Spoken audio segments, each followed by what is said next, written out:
You're listening to 15 Minutes, where we feature community leaders sharing what the rest of us should know but likely don't.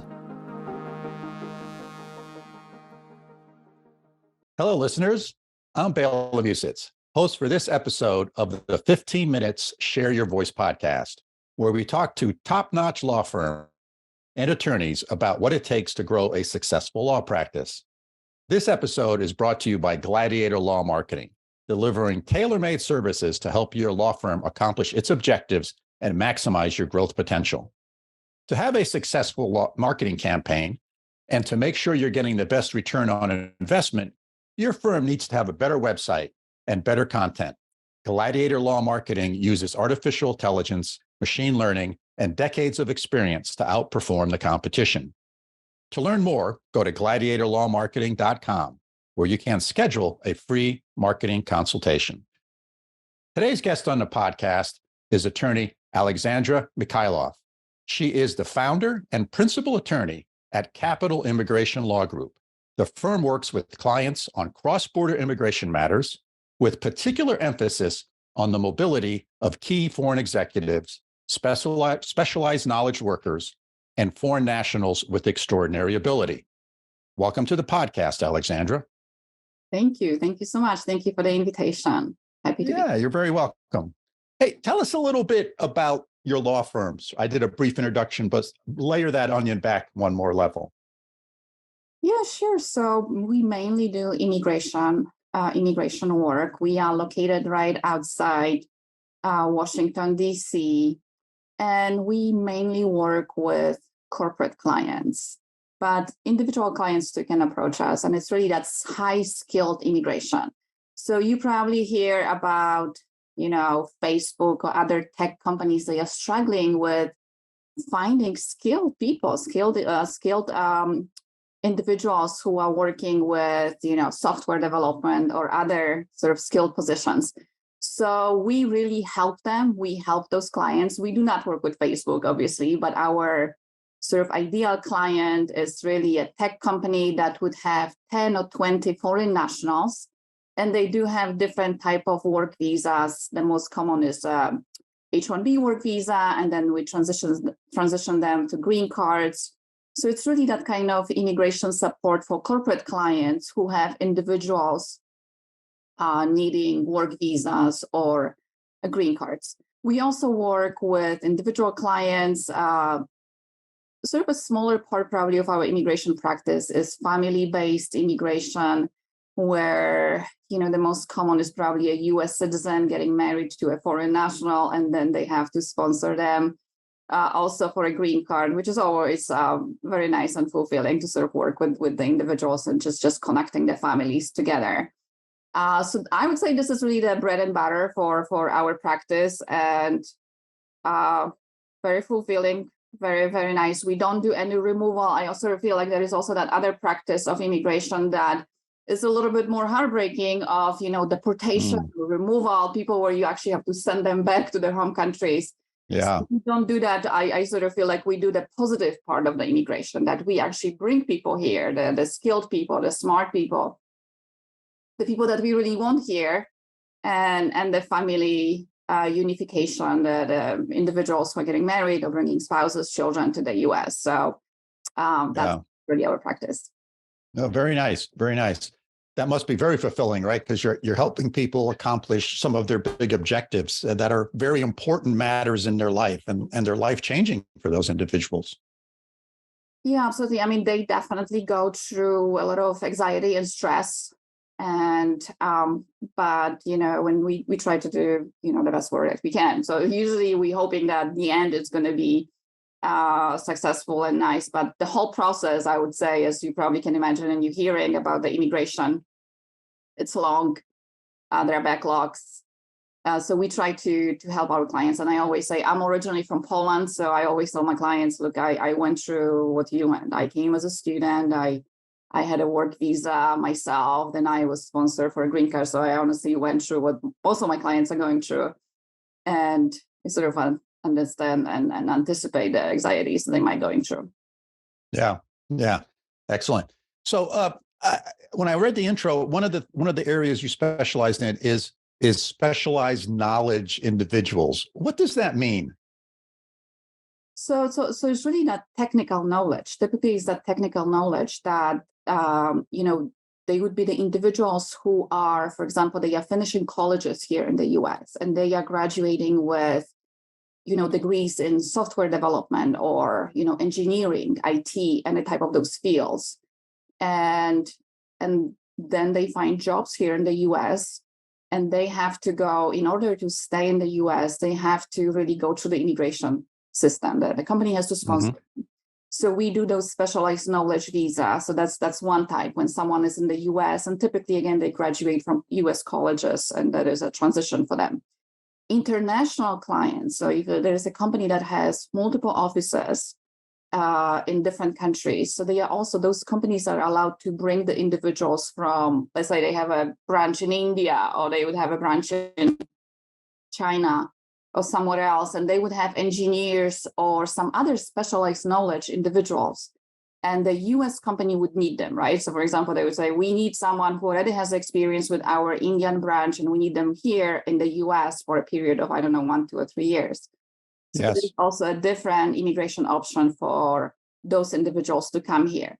Again, this is really all very, very smart people, much smarter probably than you and me. They have degrees in engineering, IT, and they're doing everything that is permissible and legal. So this is really high skilled legal immigration that we're talking about. Yes. So is there like a list that the US government puts out that these are the types of skills we're looking for, or does the company need to demonstrate that they have looked for these types of skills with existing people that are here in this country and they can't find them, and then they petition that, hey, this is the individual who can fulfill that?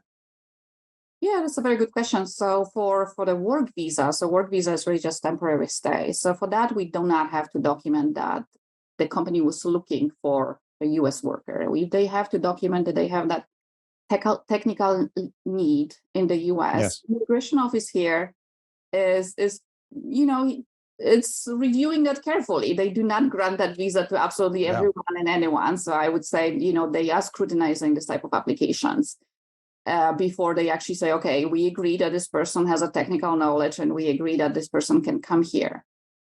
On the green card side, so when someone, so for example, when a company in the US is saying, okay, now we want this individual to stay here permanently and we will sponsor him for a green card, meaning that they're going to stay in the US. In that case, there is that protection of the US market, and the US workers have priority. So the company does have to engage in sort of few steps. They are actually quite extensive and long, to look first for US workers to see if they would be US workers who are qualified and willing and able. So that's a valid question, because yes, we do hear these questions from sort of the US population that, well, US workers should have priority.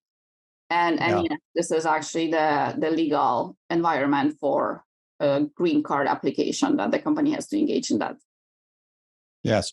Now, this to me sounds like a very specialized branch of a legal practice, because the laws are probably very complex. They're probably changing a lot. And so if a company has this need, to me, it sounds like it makes a lot of sense to find a firm like yourselves that's very specialized, and this is what you do and this is what you focus on. Yes, definitely. We know that, if there is like an international organization that they are bringing, that they would bring, 50 to 100 individuals per year, they might have like an internal department or internal staff that is handling this. But otherwise, yes, we would not recommend for someone to just starting in this process to engage in this on their own. It is pretty specialized. It's changing. You're absolutely right. This is, and when we are looking at the time frame that this is going to take, it's going to take months to get a decision. So you want to do it right and not to wait for 3, 4, 5 months, 6 months for that individual, for the decision, if that individual can come, and then to realize that it's not approved because, for example, someone didn't know how to do it exactly, how to prepare that application. Yeah, excellent. So that brings up a good point. what is your typical client like? Because I imagine, like you said, large multinational companies may have their own internal staff that kind of does these things. So there must be sort of a sweet spot that's very typical for the types of clients that you work with. Yeah, absolutely. So we have this practice for more than 10 years, and really our ideal client, I mean, at the beginning, when we were just starting, we were working with a lot of entrepreneurs, so individuals who were also just starting their own companies. So we would just help Yeah. foreign nationals start their own company, or for example, they just went to the immigration system and they said, now I'm starting my own company. So when we were starting, our clients that were also establishing companies, they are usually tech companies. So when you have a software development company, chances are that they will be hiring several individuals. They're going to be hiring some individuals who need a work visa. So we grew with our clients, honestly. And at this point, the sweet spot is probably a corporate client that is IT company or software development company that has between 50 to 100, 200 employees, and they would have 20 to 30 work visa holders, because that would be sort of the support that we provide on an ongoing basis. But we also have a lot of individual clients. Just, for example, a software engineer would approach me and they would just say, I am looking to leave Facebook right now, or I'm looking to leave Google, and I'm going to go and join a small company. So in that case, they also need that immigration support from a smaller law firm, smaller individual. I see. Law firm, and in that case, we would work with them and we would engage that company that they join in. Yeah. So there's there's a lot of law firms that do this kind of work. So what sort of makes you guys special? What separates you from the competition? Yeah. So first of all, there are different, like I said at the beginning, there are different immigration laws. So a lot of immigration law firms, the smaller ones, they are actually working with a different population. So they are working on this, deportation cases or asylum cases. I see. It's really the type of more individual immigration. So that's really not our part. We do that what is called business side immigration, again working with corporate clients.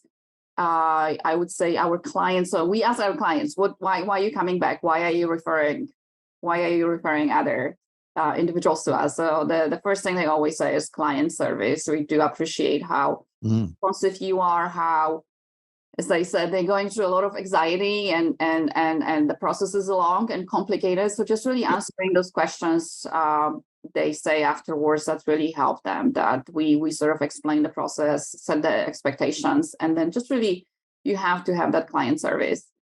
Our clients also say that they really like our sort of marketing or business development that we do.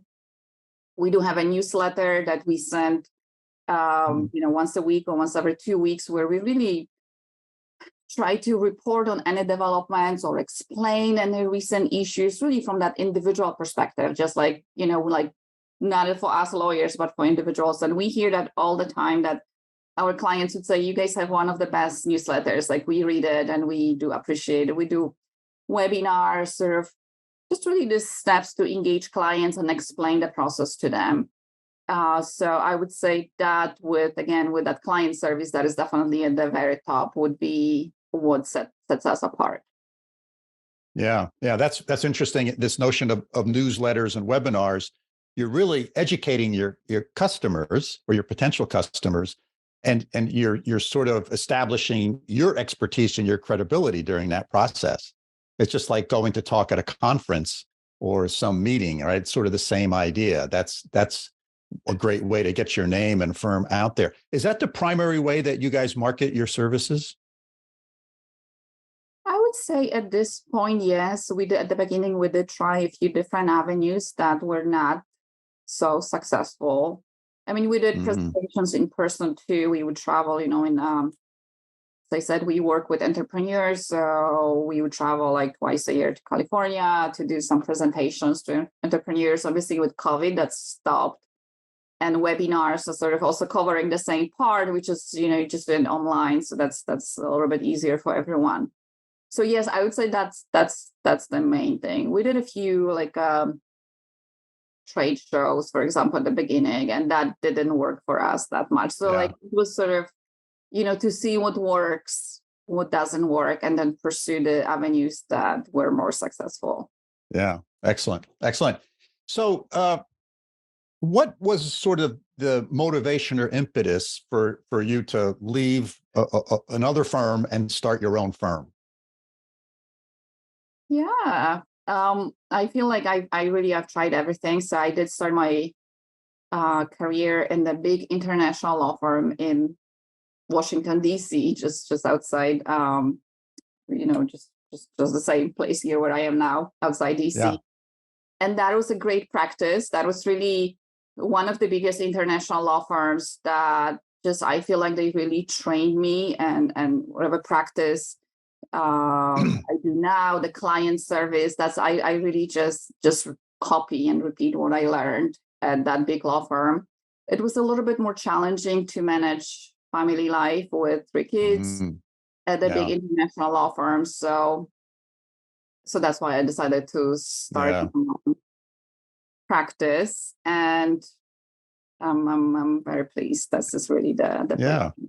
Excellent. Well, congratulations. I mean, that's a big accomplishment to sort of go out on your own, because you're being an entrepreneur.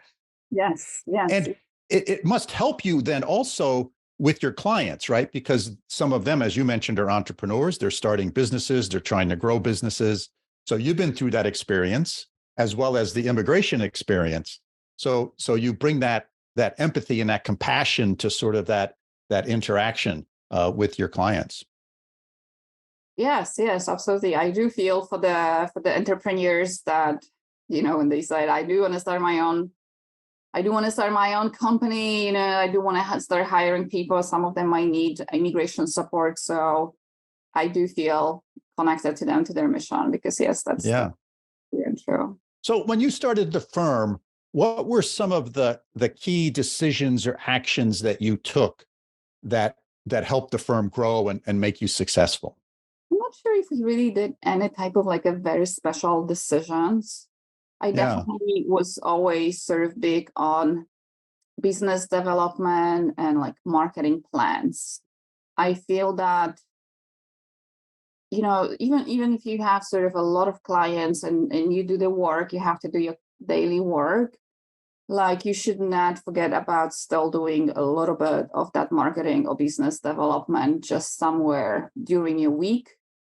It's not gonna maybe, it's not gonna result right away, like the client coming next day to you, but at some point someone will say, look, I read this newsletter, or I heard your webinar, or Yeah. I saw you speaking somewhere, and then they have that need. So that is really the continuing decision that we made from the very beginning, that even if we get very busy with work, which luckily we are, like, continue with some part of that business development, because it will sort of bring something, if not tomorrow, then in the next few weeks.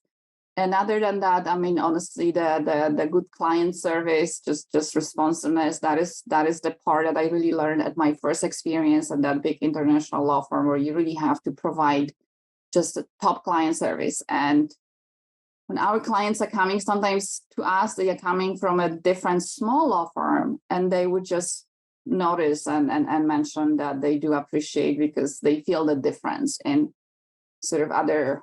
Obviously, not everyone. I'm sure that there are a lot of good small law firms, small immigration law Yeah. firms, other type of law firms, but not everyone. So these two items, client service, marketing, business development, are just the most crucial in our practice. Yeah. Yeah. Well, those are two really good points that I think a lot of people sometimes overlook, right? Many businesses are transactional. You have a client, you have a certain period of time, you do the job, and then they go away. If you provide good service, then you're really increasing the probability that, number one, they'll come back, and number two, that they will talk to other people about the great service that you got and that they got. So I think those are really important points that oftentimes entrepreneurs overlook, because they think, well, my product's so good, all I need is a website and people will flock to it. Well, that's not true. So I think those are great points that you brought up. Let me ask you another question here. So if someone's listening to this podcast and they're going to graduate from law school, maybe, in another month, uh, what advice would you give them from a career perspective? And let's say they're interested in immigration law. What sort of advice would you give them? You took a certain path to get to where you are today. What advice would you give them? I feel that people are just at different sort of stages of their career ambition and drive. So if someone is graduating from law school right now and they are just really driven, they just really want to achieve just everything that is there. Just go to those big law firms because the arena there, you're gonna be working with international clients, you're gonna be exposed to just really the smartest people in the field that you're interested, whether it's immigration or different field. That is really attracting sort of great clients, great lawyers. You're gonna learn a lot. What is sort of there to learn about the client service, about the law. You're going to have some great role models from the more senior attorneys.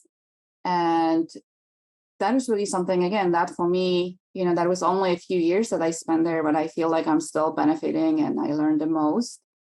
I feel some other individuals, when they're coming from law school, maybe they are not so driven. Maybe they say, I do want to have life balance and I do want to have, I love to travel and, I'm just going to be working regular 9 to 5. So I would say just follow that drive, that feel that you have, depending where you want to be. And also, at least for me, I am now, what is it now? At least like 15 years out of law school. And that is changing because at the beginning of your career, you might be just absolutely, driven and you're fine with working 16 hours per day. Yeah. But after that, you're just going to say, okay, I do want to work. I do want to do great work, but I also want to have time for, something else, some other passions in my life outside of work. Yes. So at this point, from my career point, I would just say, just know where you are, know like how you want to follow and follow that path for yourself based on your own needs. Yeah, that's great advice. That's great advice for any career, not just the legal profession. So I'm going to start wrapping this up. So where can our listeners learn more about you and your firm? Where's the best place for them to go? Yeah, so on our website, our website is cilawgroup.com, or if you Google just Capital Immigration Law Group. We do have, the articles that I was mentioning, the newsletter. So all of the recent developments that we are reporting on, we actually posting them on the website. The webinar schedule, the presentations that we are doing on any other type of events is also on our website. So that is really the part. On the website, you can also sign up for the newsletter that is going to actually come directly to your email. So that's probably the best way. Also, my contact information is there. If anyone is on Twitter, we do have Twitter accounts that we also try to sort of report, although we just report on, we are not trying to be controversial, just reporting on the sort of the standard news. We do not engage in sort of the Twitter wars as some do. Right, that's wise. Our website is probably the sort of the most direct and the best way to find everything about us. Yeah, excellent. And I will make sure that information is in the show notes. Is there something that I've not asked you that you would like to share with the audience? Well, we are always happy to chat with anyone. So if someone is listening and is just thinking whether you are individual, that you might know someone that needs immigration support, you need immigration support, or if you're a corporation that sort of might be thinking about hiring someone, we do have like a free consultation. You don't have to like worry that we're going to be start charging you right away about, just asking a few questions. So we do have that initial consultation for 10-15 minutes that is just absolutely free. So that is something that please don't hesitate to reach out if someone just has a few questions about our services or whether we can help you with the needs that you might have. That's perfect. That's perfect. So Alexandra, thank you very much for being a great guest on the podcast. I really enjoyed our conversation. Yeah, likewise. Thank you so much. Have a nice day. Thanks for listening to 15 Minutes. Be sure to subscribe, and we'll see you next time.